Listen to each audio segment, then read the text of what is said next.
Any car that bears this symbol is built with careful precision, and it has a reputation for excellent performance and long life. But neither excellent performance nor long life can be attained without the conscientious work of the Volkswagen mechanic, making routine checks and adjustments. If these simple jobs are done on schedule, most major repairs can be avoided altogether. One of the few necessary routine adjustments is adjusting the valves. The car cannot run properly if the valves are not accurately adjusted.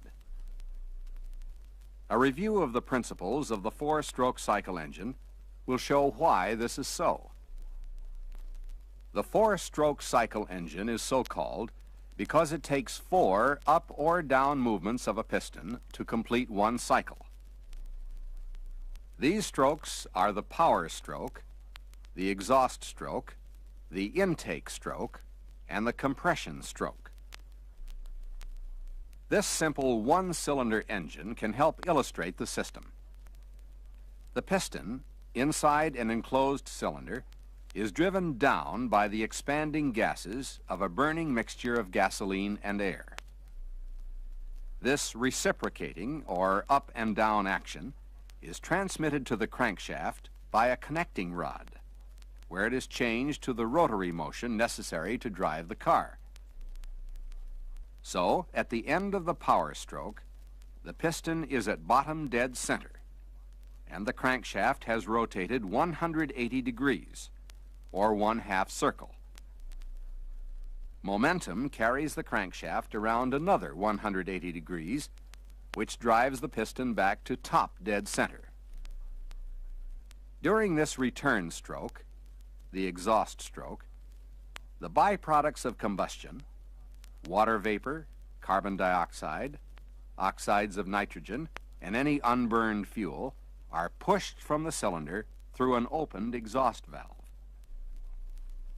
At this point, the exhaust valve closes and the intake valve opens, while the revolution of the crankshaft continues and the piston goes down.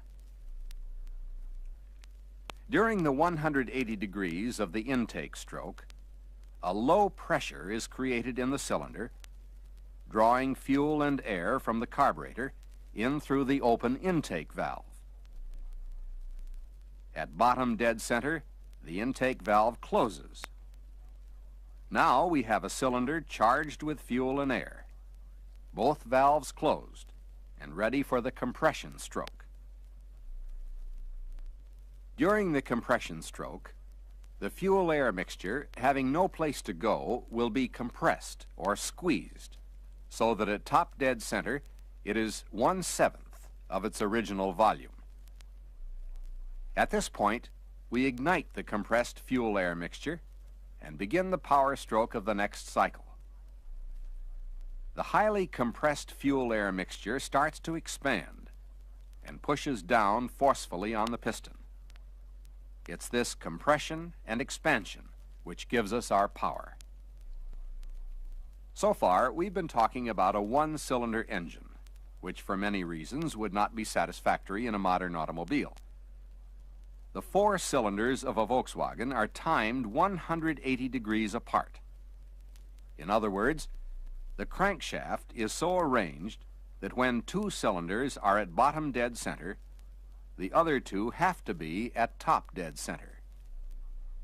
One of the 2 at top dead center is ready to begin its power stroke.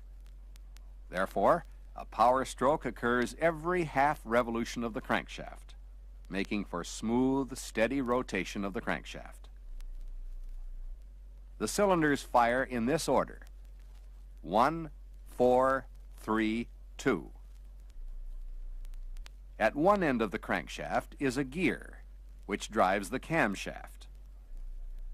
The camshaft gear with which it meshes has twice as many teeth as the crankshaft gear, so that the camshaft turns at half crankshaft speed. Of course, the function of the camshaft is to open the valves. Each cylinder normally has 2 cam lobes, one to open the intake valve and the other to do the same for the exhaust valve for that cylinder. Because the cylinders in a Volkswagen are 180 degrees opposed, one cam lobe can perform the same function for two opposing cylinders. Valves are controlled through a linkage of cam followers, push rods, and rocker arms. When the lobe, or high point of the cam, contacts the cam follower, the push rod moves with it and lifts one end of the rocker arm, which through lever action depresses the other end, which is in contact with the valve stem. The valve is spring-loaded, so it is normally closed.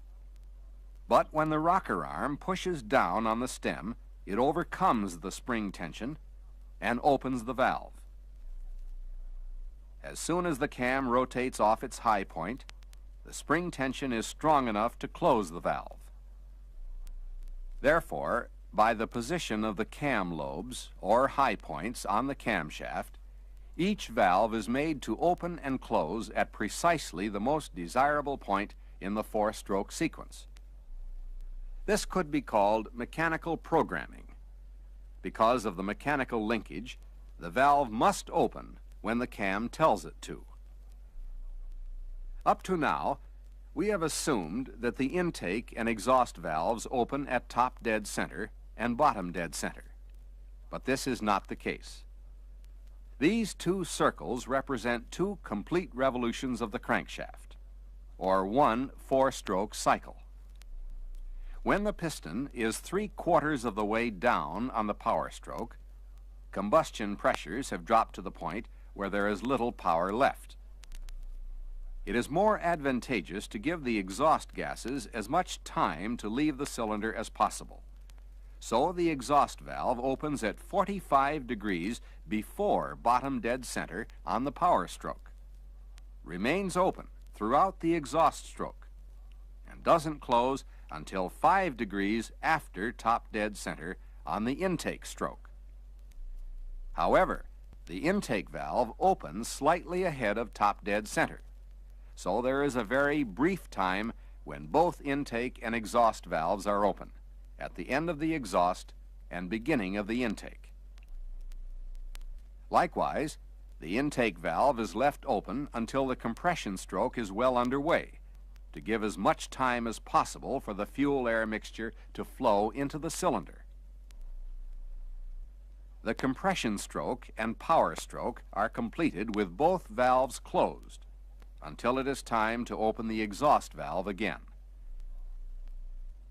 As we have seen, cams are shaped to open and close the valves in a precise timing sequence. Of course, it is very important that the gears between the crankshaft and camshaft are properly mated. Correct alignment is indicated by marks on the gear teeth. Misalignment by even one tooth would mean that valve timing would be ahead or behind by 14 degrees and would seriously reduce engine performance, increase harmful emissions, and reduce engine life.